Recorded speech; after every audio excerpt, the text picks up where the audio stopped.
Alright guys, I know it's been a while, and I apologize for the break in the moto vlogs. I've been really busy with school and stuff, and we just had finals, so now we're in summer. Finals was about a week or so ago. So I'm now a free man for the next few months. That means I'll probably be getting, uploading videos pretty steadily. There may even be a point in time where you get a couple days back to back with a video. Today's topic, I wanted to talk about lowering motorcycles because my bike is lowered, and a lot of people don't like it. They say, oh, it's dumb because you can't take a corner as quick. It slows you down, yada yada yada. Okay, to be honest, I'm not a short guy, but I'm not a tall guy. I'm about 5'7", 5'8" or so, but whenever I stand up, I can put my feet flat on the ground with this bike at stock height.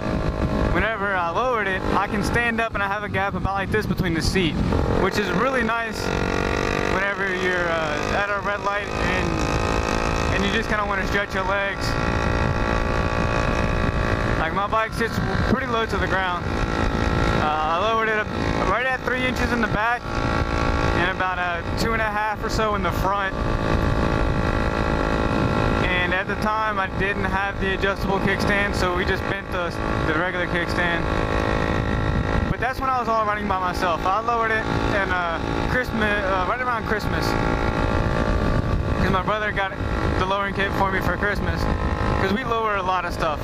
His truck's got like a 6'4" drop with helper bags in the back. His girlfriend's car is coilovers with about a 4-inch drop or so, Honda Civic. I would upload a pic, but because of the editing software that I use, it only allows GoPro footage to be allowed in there. And right now he's working out of town, so I can't put a pic in. But their vehicles will definitely be in my later videos. It's just a matter of getting things together. I will be at Scraping the Coast this year. If any of you guys are going to go, you can let me know. I'll meet up with you. I'll have Lizzie there if I still have her. If not, then I'll have the other bike. I'm probably going to wait until after Scraping to sell her, or after Scraping to sell her so I can get a bigger bike. Unless I know for a fact I can have one before Scraping. And then you'll see their vehicles there. Anyway, I'm getting off topic.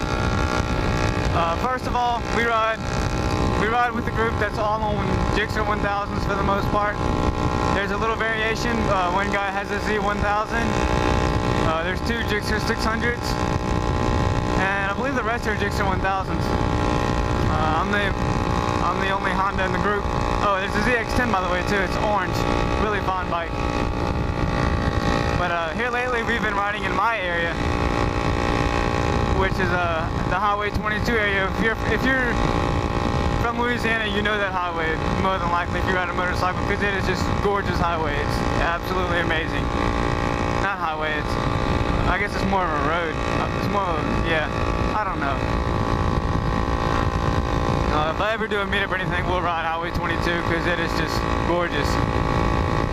If you've seen any of my other buddy, my riding buddy, Shifthappens, he has some videos from that route and me on that route, and you can see me leaving him on that route.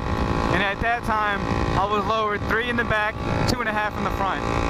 Here lately, I've been riding with a lady friend of mine, and recently we hit a bump in the road. License plate flew off whenever the front tire hit it, because I've rubbed my plate before, but it wasn't bad. It just barely touched it. Except for one time, but that was kind of my own fault. Bike went airborne. Whenever it slammed back down, the plate got pretty fucked up. But I straightened it all back out. It was good. And then before that, I've ridden somebody else, and it just touched the plate a little bit. So like the plate at the bottom, it just had a little bow to it like this. Other than that, fine. I couldn't even bend it back because it was so lightly bent. But anyway, me and my lady friend were going down the road. Front tire hit the bump, and I was like, oh shit, there goes the back plate. I know it. That tire hit it, my ass slammed down, and I heard something, and then she kicked me. And then I kind of looked back, and she didn't. I looked back on this side, 'cause she always sits on my right side.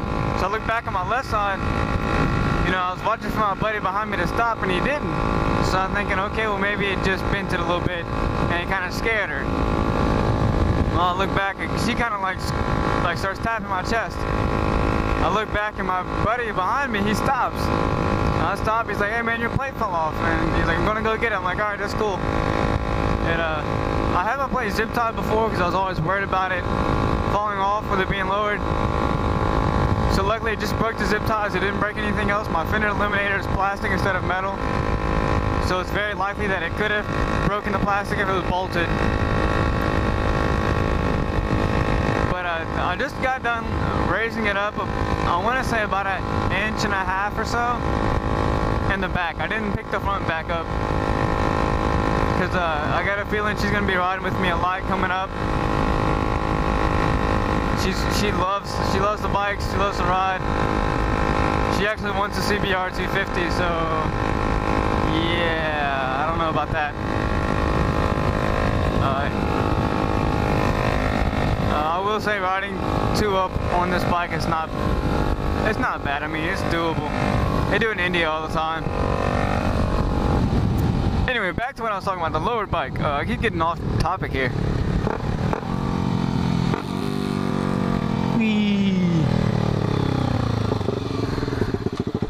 I mean, I'm not gonna say don't lower your bike because it's your bike. You can do whatever you want to it. I can really give a shit less to a certain extent. Now, as far as stretching the bike, I think that's ugly as hell. A small stretch on a 1000 or something, that's cool. Like 6-inch stretch or so, but anything bigger than 6, it's just kind of pointless to me. I don't really like it. I think a lowered bike is clean. I mean, obviously I do, I'm on one. But a lot of people say oh, it's junk, you lose so much. No, you don't. I mean, if you're gonna slam it to the ground, you do lose some. But if you're just gonna lower it a little bit, like I'm debating on lowering my bike, raising my bike all the way back up, just to see how to perform in the corners. Like right now, on this side I have no chicken strips, and on this side I just have chicken nuggets. Like that's how almost gone my chicken strips are. Like this side is nothing, or one side is nothing, and the other side it's just like, it's more just chicken nuggets. That's where like I'm hitting it every now and then, but I'm not really staying on it.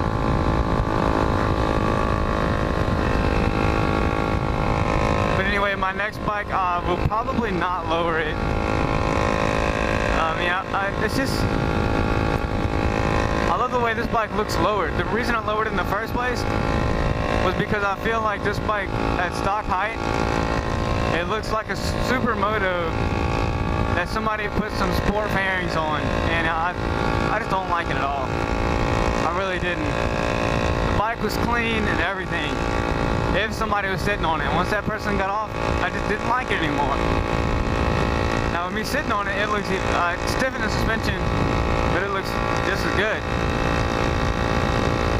Before I lowered it, I had my cousin, he's about 350, so 350 pounds or so. He sat on it and he kind of like squished the suspension a good bit, and I got an idea of what it looked like, and I just kind of fell in love. And my brother was like, yeah, I know what you get for Christmas.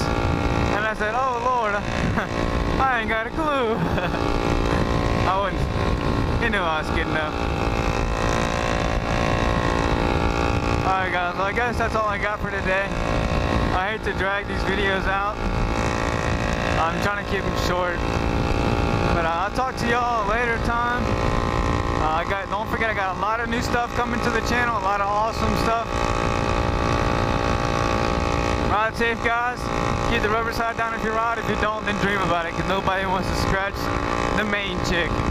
Later guys.